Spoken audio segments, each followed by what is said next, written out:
You're listening to dialectradio.co.uk, your local community radio run by volunteers.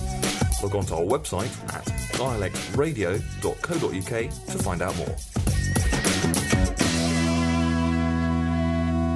My name's Justin Walker, and I suppose my journey started back in 1972. A long time ago. I was going back to school. I was on a train. I was with my uncle, and he was Sir Harry Pilkington, later Lord Pilkington, and he went to the very first Bilderberg conference in 1954. I didn't know that until only a few years ago. But I did know he was the director of the Bank of England from 1955 to 1972, and this was 1972, and he was actually going back. He was travelling down to London to go to one of his last meetings at the Bank of England. And we were just talking about general subjects when he suddenly stopped me dead and he said, what are you doing when you leave school? And I was only 16, and I was going down to do my O-levels and stuff. And he said, I'm going to give you two pieces of advice to take through life. First of all, never believe anything you read in the press because we control it. And secondly, never ever believe a politician when they say they can do something, because they can't unless we say they can. So, to put it bluntly, most of that just went right over my head, but you remembered that conversation. So, anyway, years to come, I joined the Green Party because I was influenced by people like Jack Cousteau and David Attenborough and all the people who, at that time, Peter Scott, saying that the ecology of the world was being damaged and we had to, humanity had to give nature a chance, and we had to come up with political ideas to help the environment, and I certainly, it all sounded very sensible to me. And I joined the Ecology Party, as it was then, back in 1978 I joined. And I left the Green Party in 1992, but just 4 years before doing so, I met David Icke, and he joined the Green Party, and we became good friends. And then when he went on his big journey, as they say, his turquoise period, whatever you want to call it, I felt comfortable with quite a lot of the stuff he was saying. But really, it came back all the time to, I kept thinking to myself, how is it that we are allowing the corporate world, the big business, to basically dominate the affairs of humanity? Now, I became, as you know, Tony, because I first met you, I became involved in the 9/11 Truth movement, and we realized that the war on terror was completely bogus, and we've been analyzing all that.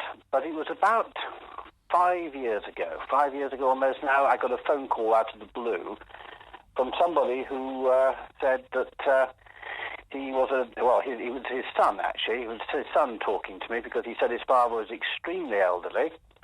And he said, but his father had been a director of the Bank of England with my uncle. And he's not long for this world, but he wanted to tell me one word for me to research. And if I did, I would find all the answers to Britain's economic woes. And the word was Bradbury. Then he said Bradbury Pound, which helped a bit. And so the phone, he said goodbye. The phone, I couldn't trace who the phone call was. I was left wondering who this Bradbury was. I eventually got my computer working, fed in the word Bradbury, and I found the guy who created the Martian Chronicles, wrote the Martian Chronicles, and then I found, that Julia Bradbury or some of the lady walking around the countryside or something. And eventually I came across a book by Thomas Johnston called The Financiers and the Nation, and then I discovered all about the Bradbury Pound and the fact how the Treasury, to avoid a run of the banks in 1914, created, not the Bank of England, but the Treasury created debt-free, interest-free money that was based entirely on the nation's credit and potential, and that it was a great success, stopped the banks from collapsing at the outbreak of the First World War, and effectively it was going to mean that we could have fought the First World War without incurring any major debts. But that was overturned. David Lloyd George, the Chancellor of Exchequer, as he was then, he caved in to the central bankers, and so they went back to borrowing money from the private financial sector. But that's how I became involved with, if you like, what we call sovereign national credit. And so, as I said, I've been involved in this quite a long time, but it's really now that the whole thing's coming to a head. Well, what makes you say that? I thought the point of collision was 2008, Justin. The point of what, sorry? The point of collision, where the government suddenly came into a massive collision with the bankers, who then told the government, well, I'm very sorry, but unless you bail us out, the monetary system, the cash points will all close tomorrow. Right, well, I think the first thing we've got to say is that the elite politicians are in total, well, they're just useful idiots to the central bankers and to the whole banking system. Banks do not run out of money. Banks create money as and when they wish to create it. And what was very helpful was that the Bank of England actually admitted this in a journal. And in fact, I've got it here because it's absolutely crucial to the argument. It says here, now this is going back to a quarterly bulletin produced in the spring of 2014. And, quote, it says, in the modern economy, most money takes the form of bank deposits. But how those bank deposits are created is often misunderstood. The principal way is through commercial banks making loans. Whenever a bank makes a loan, it simultaneously creates a matching deposit in the borrower's bank account, thereby creating new money. In other words, creating money completely out of thin air. If you and I tried that, we'd be arrested for fraud. Now that is the whole basis of modern day banking. Now, I'm not an economist. I've come into this, if you like, as an ordinary human being with my eyes wide open, and you realize very quickly that the banks are dictating all events. So the 2008 collapse was completely orchestrated. And we're on red alert. In fact, I've got a document inside me from Business Insider. Red alert, get ready for a severe fall in the stock market, HSBC says. The thing we've all got to realize is that the private central banking world is a law unto itself. It can create as much money as it needs and takes as much money out of the system. If it collapses the system, it will then cry, help, help, help, and then our taxpayers' money is then taken to bail them out. The whole financial system is one almighty scam. And the central hub of this scam is an organization that only 1% of the country, if that, has ever heard of. We've all heard of the OECD, the IMF, the World Bank. We've all heard of the individual central banks, the European Central Bank, Bank of England, Federal Reserve, etc. But if you say to people, the Bank for International Settlements, I know you, Tony, know about it, and certainly the researchers of this whole money scam know about it, but your average punter out there has never heard of it. And the Bank for International Settlements controls 60 central banks, including the Federal Reserve, the European Central Bank, and the Bank of England. And it controls overseas 95% of the world's money. And about once every 6 to 8 weeks, there's a meeting of the top central bankers, but they don't decide anything. They merely act as conduits. They get their instructions from the big banking dynasties, the Rothschilds, the Warburgs, and the Rockefellers, and the people who ultimately pull the financial strings of the entire planet. It is an absolute scam from top to bottom, and we are all allowing it to happen because nobody bothers to ask the simple question, how is money created and by whom? Now, you mentioned this Bradbury pound. Does sound like a good idea if the government can just create its own money and start spending that when it starts running out. So is there a potential to have a kind of new Bradbury pound? Total potential. In fact, if this collapse, we're reckoning that, we've been reckoning for the last 2 years, but certainly all the signs are with the derivatives bubble, and the derivatives bubble is something like $4 quadrillion or something hovering over the... what the hell is derivatives? I've tried to work it out, and I'm afraid that my mind just goes away. I can't understand it. Well, I'll tell you what derivatives are. There's a simple word for it, and that is casino chips. Yeah, gambling. Oh, I couldn't agree more. Gambling. That's all it is. But the whole thing is a derived debt Bobble or sword of Damocles hanging over the entire human economy, the world's economy. And, of course, when they unleash it, they can drown, they can cause total chaos and cause a collapse that will make 2008 look like the proverbial teddy bear's picnic. And so what we're up against is the potential of a major, major collapse, something on the 1929 model or the 2008 model. But if the government was a lawful government, if the government was a government of the people, serving the people, they would immediately, electronically, kick in a Bradbury pound, a new Bradbury pound, which basically means the Treasury creating and issuing all the money required by the nation's economy, so we all be prosperous and happy and secure. They can literally, in a matter of seconds, trigger, underpin the entire lawful economy, and I think the emphasis must be on the word lawful. And by that I mean people's savings, pensions, people's, ownership of property and whatever, normal shareholders in companies. In other words, all of what we call the legal, legitimate and lawful part of the economy. But where the banks have run amok with their QE and their derivatives and everything else, all that you can just say, well, you can collapse as much as you like, but it's not going to affect the rest of the nation because we are now underpinned by the wealth and potential of the British nation. And currently, this is very roughly, but our potential is our labour, and that's valued at 17 trillion. And then I think our infrastructure and everything else is valued at something like 7 trillion. In total, we are worth about 24, 25 trillion pounds. And you would probably only need to harness around about, well, the guys who have been tipping me off quietly behind the scenes, and I think they've also been tipping Jeremy Corbyn and John McDonnell off because the same figure has come up. The British economy needs an injection of around about 500 billion pounds, half a trillion pounds, for the infrastructure, the NHS, the elderly, all the vulnerable people in our society, our security, all that side of things, and obviously job creation as well. But the most important thing, as far as I'm concerned, is we return ourselves to a more human-scale economy, and we break away from this ridiculous treadmill that the big multinational companies and the bankers have put us onto, where we have mass, mindless production to meet mass, mindless consumerism, and all we're doing is chasing our tails faster and faster and faster and feeding the 1%.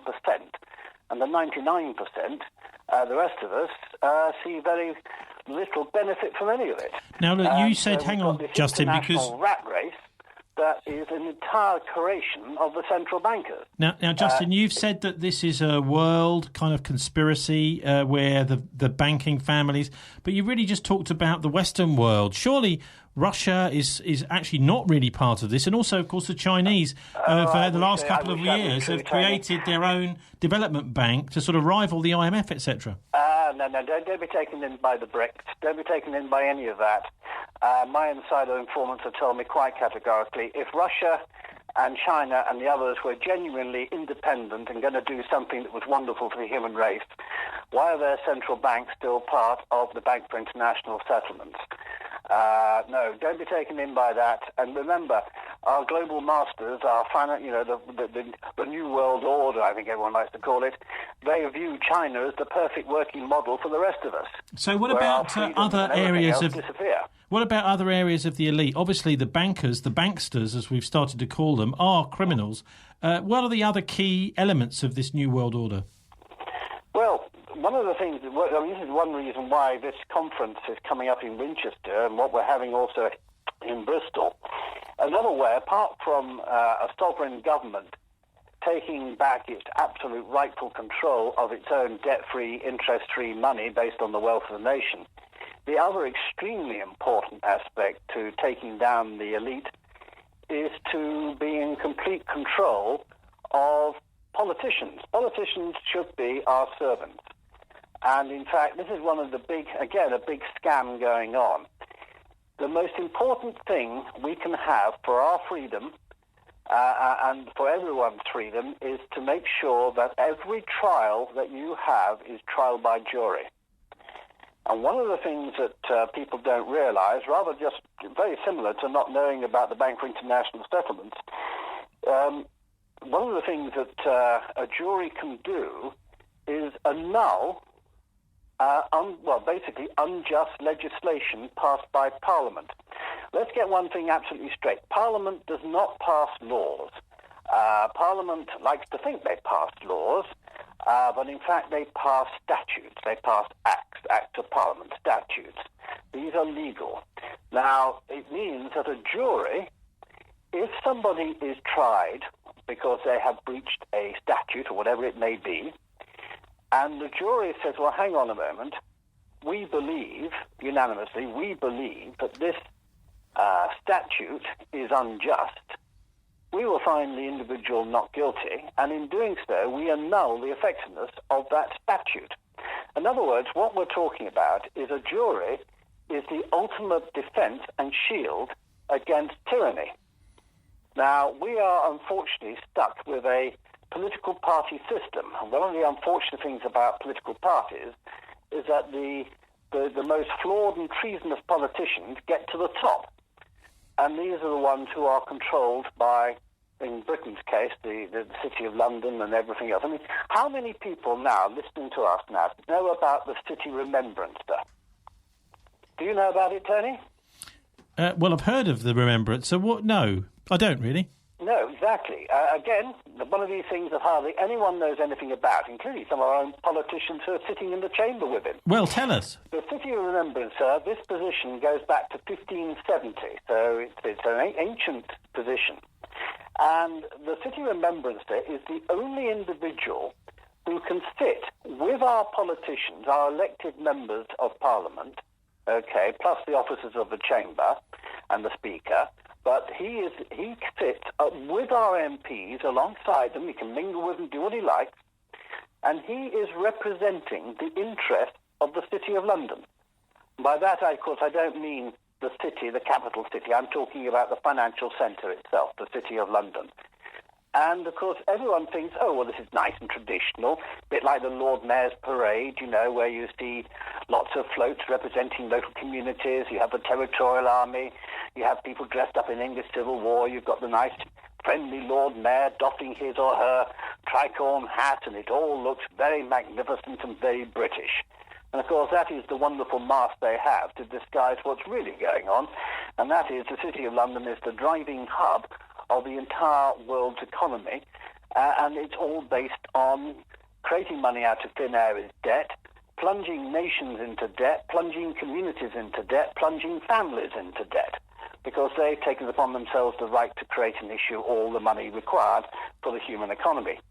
Now, as I said, the Remembrancer is sitting there in Parliament alongside our representatives, and he puts pressure on any MP who dares to question how money is created and by whom, and who dares to raise the issues, as I've just been raising, about the fact the whole central banking system controls the world's money. But hang on a minute, look, just a minute, Justin, because we did actually have a debate in the House of Commons either earlier this year or last year, I think, about money creation, didn't we? Yes, and it was pathetic. I watched the whole thing live. There were 26 MPs. Out of our 650 MPs, only 26 bothered to turn up.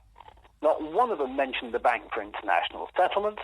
Not one of them mentioned the whole money creation is out of thin air. Nobody bothered to look, and it was after that report I mentioned that the Bank of England actually admitted they created money out of thin air. Nothing was touched whatsoever. It was about the most useless debate you could ever have heard. So anyway, what are you doing in Winchester?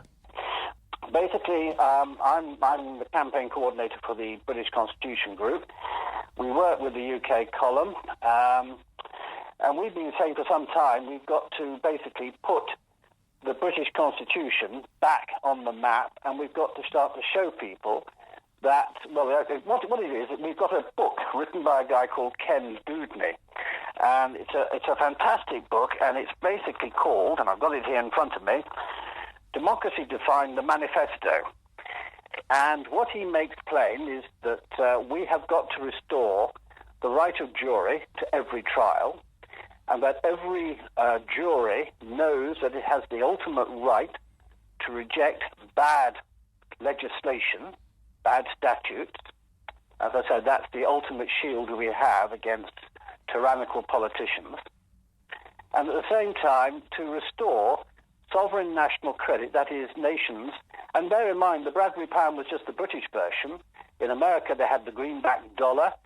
And before that was Abraham Lincoln. Before that, in 18th century colonial America, the colonists, each of the different colonies, issued paper money called colonial scrip, which again was just paper money created and issued by the individual states, and was based on the wealth of the nation. And the City of London, of course, couldn't make any money out of it. And so they tried to impose the gold standard onto them, and to the old-fashioned ways of taking out loans, i.e. creating money out of thin air, etc. And that was the real reason for the American War of Independence. When you actually look at the whole system of money creation, you soon realize there have been many brave souls who have tried to do something about it. John F. Kennedy issued Executive Order 1110 when, just before he was assassinated in 1963, he authorized the U.S. Treasury to create money based on silver gilt stocks they held, bypassing the Federal Reserve. And that made him deeply unpopular with the big financial, families. Now, what about when is this event? This event in Winchester. When is the event in Winchester happening? Right, the event itself is happening. The one in Winchester is happening on November the 19th, Saturday, November the 19th, and it's at the Guildhall. And we've got seats for, I think it's about 500, 600 people. Already, about a third of those seats have gone, so the event is going very well. Tickets are £10 if you buy online, and you just go onto the British Constitution website, the BCG, British Constitution Group website, and you can book your ticket there, or you can come on the day and the tickets are £20. But at the moment, it's heading to be hoping for a full house. It looks that way at the moment. Well, you also mentioned Bristol. Obviously, people here might not want to go so far. They've got the Bristol group. They're setting up their own special little group, which is what we're encouraging, what we're trying to do. And this is not a British Constitution group trying to be empire builders or anything. We're simply saying to every town, every city, every village, people who are concerned about the Constitution, they want to restore Magna Carta to the full precedence. Magna Carta, the Great Charter, which guarantees under Article 39 that you are tried by a jury. Different aspects to Magna Carta protect all aspects of our freedoms. And what we're saying to people is just start your own little groups. It doesn't have to be called British Constitution Group or anything like that. You just do your own thing and raise awareness that we are allowing tyrannical politicians backed by central bankers to impose a tyranny on all of us, and that we are heading straight forward for something, or we've called it New World Order, but whatever you want to call it, it's a corporate tyranny. It's basically the corporate mindset forming some sort of Orwellian future for all of us where our individual freedoms count for nothing. So the Bristol group, they are meeting on Saturday the 29th of October, and they're going to have a list of speakers. I shall be there. And I believe it's at the Watershed. Now, I don't know Bristol very well, but it's at the Watershed. And I think the time they want to start is about 6 o'clock in the evening. Fantastic. But look, you mentioned this Bradbury pound. I always love all this hidden history, important stuff that we're not taught in school, etc. Yeah. Who or where is Bradbury? Bradbury is Sir John Bradbury, later Lord Bradbury. Now, Sir John Bradbury was the first secretary to the Treasury at the outbreak of the First World War. So when they created these notes, and the first batch of notes were issued on stamp paper, and they were only printed on one side only. They had a black one representing £1, and they had a red note representing 10 shillings, 50 pence. And effectively, these notes were printed in the space of 3 days. They managed to pass an act through Parliament and get this money into the banks And so by August the 7th, August the 3rd they declared war, August the 7th, to stop a run of the banks, people accepted this paper money instead of taking out gold. And Sir John Bradbury signed the note. And that's why the notes became known as Bradbury's. He must have had to sign quite a lot. Well, it's the cashier's signature, the old printed signature. But what was interesting is that I literally just showed you how every day something different turns up. Somebody gave me a Punch book from 1914, and somebody had written a poem, or someone in Punch had written a poem thanking Sir John Bradbury for his wonderful Bradbury notes. And as I said, it's a perfect way to fund your government and to fund all the things needed by your government without having to borrow a single penny from the private bankers. Now, look, 2008, people talk about it as the crash. Of course, it wasn't a crash. That's disinformation or lies. Actually, it was a bailout of the banks. What would a crash really look like? Well, I mean, whatever they've got planned, the next thing they've got planned is a bail-in. Just explain what a bail-in is. Well, a bail-in is very simple. The bank makes up the rules, because one of the first things you have to realise, and I'm speaking as a layman here, I'm not speaking as an economist or anything like that, but effectively, your money in your bank account is not your money, it's the bank's money. That is their legalese. That is under the legal side of things. It's not actually your money. And what they're now talking about is bail-ins, and they experimented this in Cyprus, when Cyprus the Greek part of Cyprus went belly up. And effectively, they're going to take money out of your account, and obviously it depends on how much money you actually have in the account, but again, they'll make up all the rules, so you won't have any say of it. And effectively, they will take a percentage of your money to pay for their debts. Well, of course, as I said before at the beginning, the banks create money completely out of thin air. They can decide how much they want. They can create as much as they want. So this idea that they suddenly have no money and they need your money to bail themselves out is absolute rubbish. It's a total scam. Every aspect to the international financial world and banking world is a complete, utter scam. So was Jesus right to throw the money changers out of the temple? I think he was. If we go along with that side of things, that was the only time that Jesus displayed any violence. And I think when dealing with the banks, we all feel the same way. OK, look, Justin, how do we follow your work in the British Constitution Group? Right, well, we have the UK column the UK column has been going now for about 10 years. That's run by Brian Garish and Mike Robinson. They have a programme that goes out every day at 1 o'clock for 1 hour, which analyses the news, and that's online. And that's at www.ukcolumn.org. And then you have the British Constitution Group.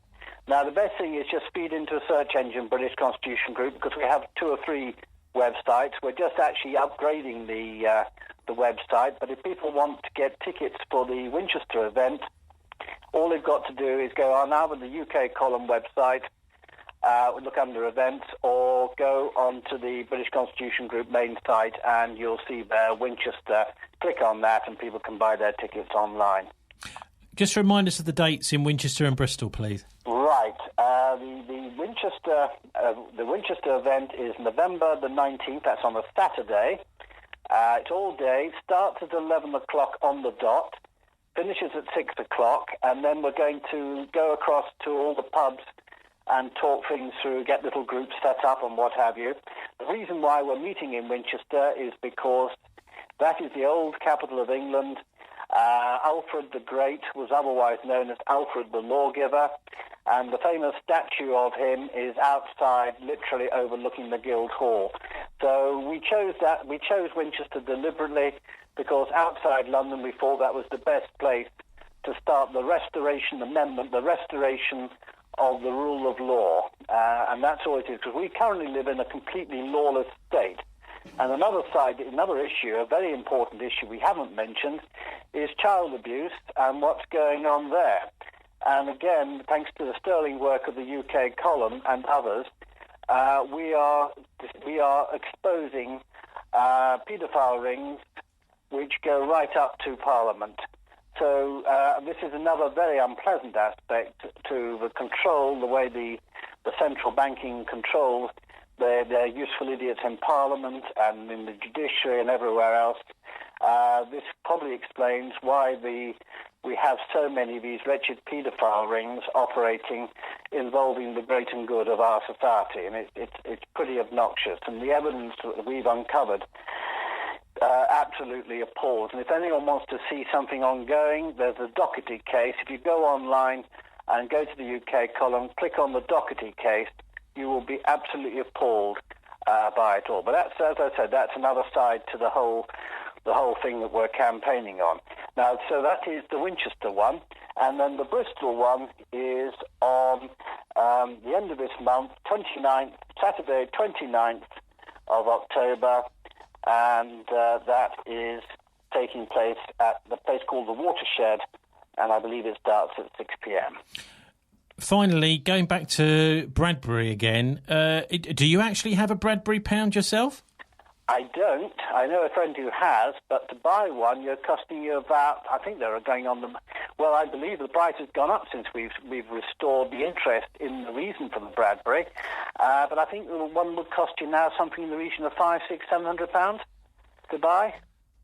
Okay, well, maybe an interesting investment. Might be worth more than an ordinary pound. Well, put it this way, as I said, electronically you can have a Bradbury, the principle of sovereign national credit. It can kick in seconds. If the Chancellor of the Exchequer was so minded, and he was a genuine patriot as opposed to traitor, because I'm afraid and you can safely say that Theresa May, our new Prime Minister, she spent, was it 6 years as Home Secretary or whatever?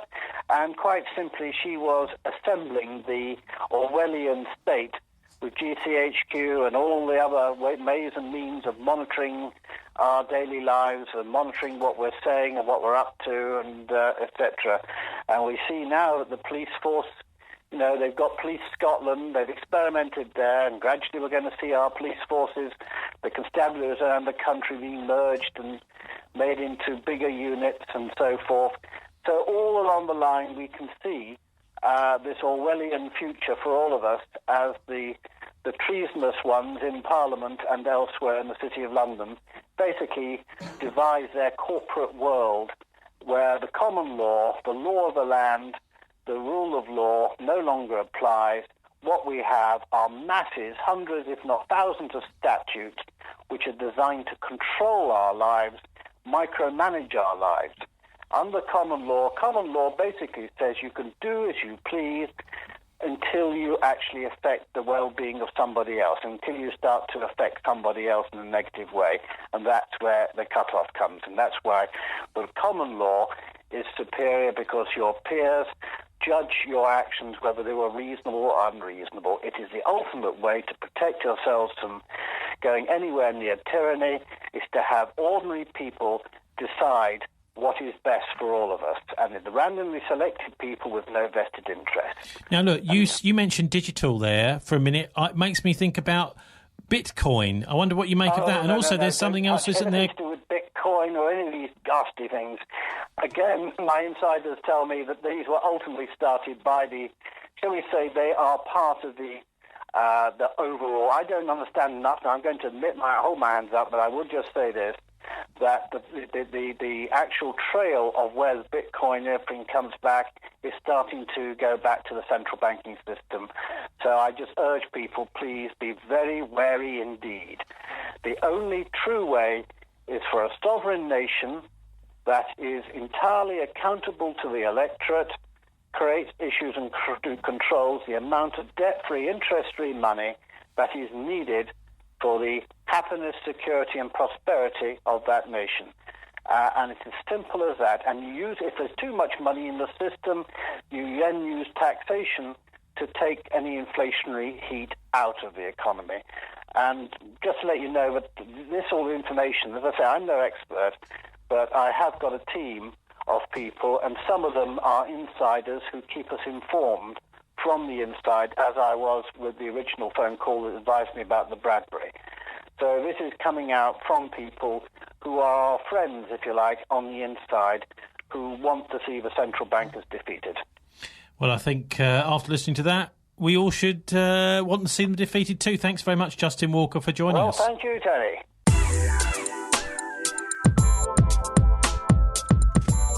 You're listening to dialectradio.co.uk, your local community radio run by volunteers.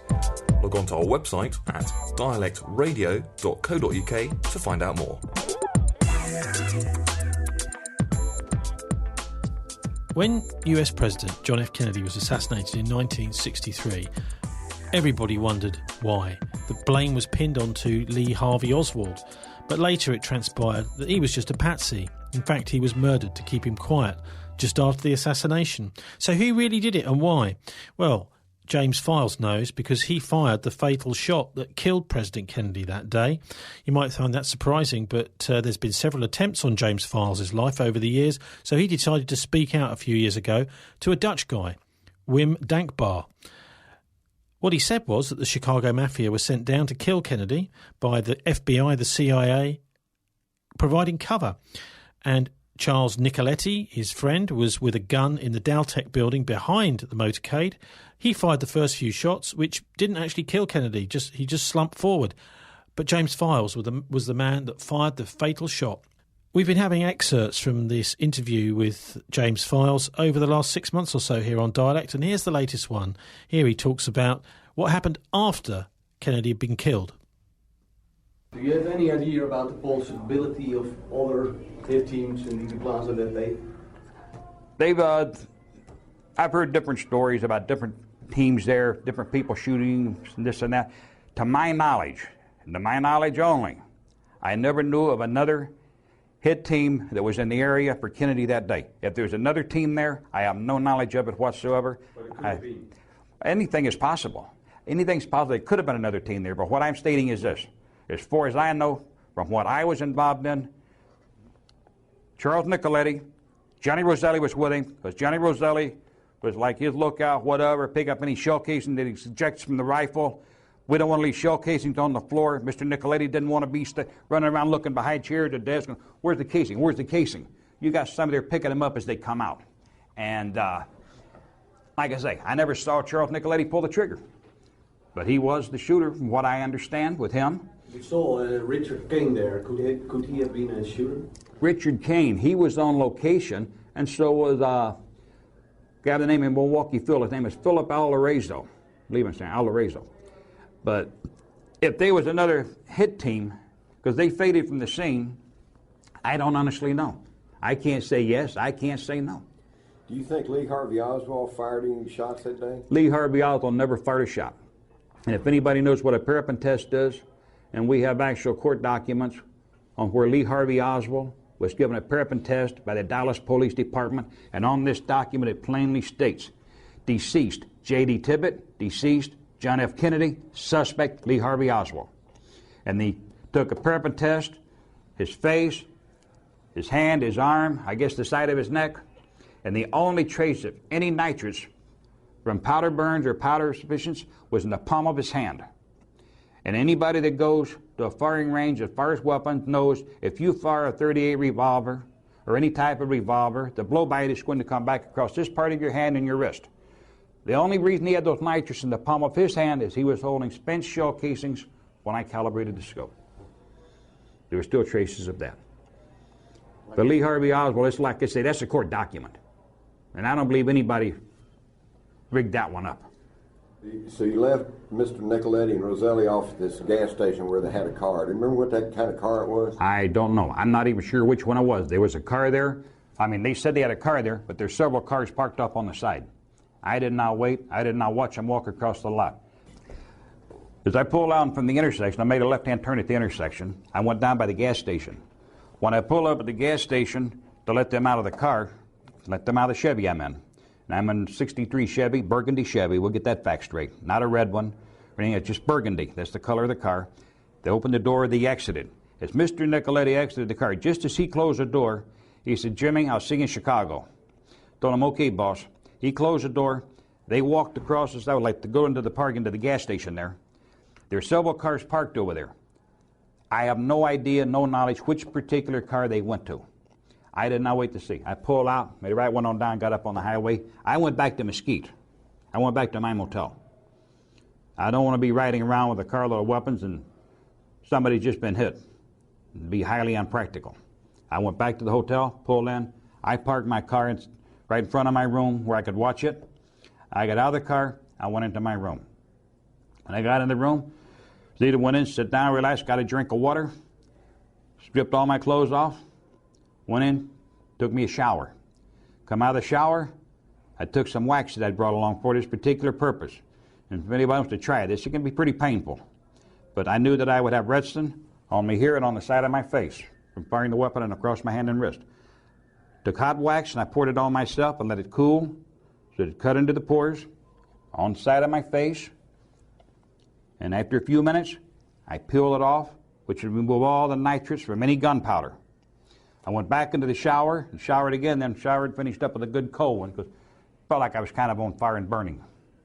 When I got out of the shower, dried off, then I put a lotion over everything to cool the burning sensation, and then I got dressed. Once it got dark, I went out to the car. Nobody was around. Make sure everybody was inside doing whatever they're doing in their motel rooms. Opened the trunk up. I took the weapon out of the trunk.